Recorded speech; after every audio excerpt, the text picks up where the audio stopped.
একটি ভোট গণতান্ত্রিক অধিকার, গণতন্ত্র প্রতিষ্ঠার জন্য সেই দীর্ঘ 17 বছর লড়াইয়ের পর আজকে কাঙ্ক্ষিত দিনটি আমরা পেয়েছি, যেটি অগস্ট বিপ্লবের মধ্যে দিয়ে, ছাত্র জনতার বিপ্লবের মধ্যে দিয়ে আমরা পেয়েছি।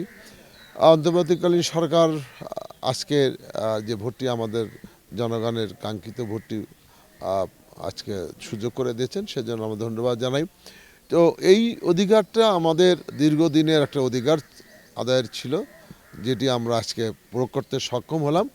এবং আমরা বলতে চাই যে অবাধ, সুষ্ঠু, নিরপেক্ষ নির্বাচন আমরা চাই। আমরা ইতিমধ্যে আপনারা জানেন এই বগুড়া জেলা শহীদ রাষ্ট্রপতি জিয়া রহমানের জন্মস্থান।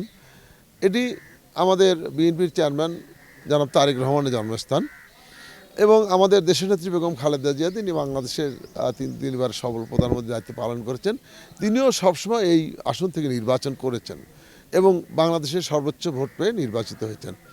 আমরা আশা করছি আমাদের প্রিয় নেতা জনাব তারেক রহমান বগুড়া থেকে ম্যাডামের চেয়ে হয়তো বেশি ভোট পেয়ে এখানে নির্বাচিত হবেন। আপনারা জানেন যে ম্যাডাম ওই সময় 2,27,000 ভোট পেয়েছিলেন, সর্বোচ্চ ভোট পেয়েছিলেন। আমরা আশা করছি যে তার চেয়েও বেশি ভোট পেয়ে আমাদের সদর থেকে নির্বাচিত হবেন এবং বগুড়ার 7টি আসনই আমরা ইনশাল্লাহ তারেক রহমানকে আমরা উপহার দিতে পারবো ইনশাল্লাহ।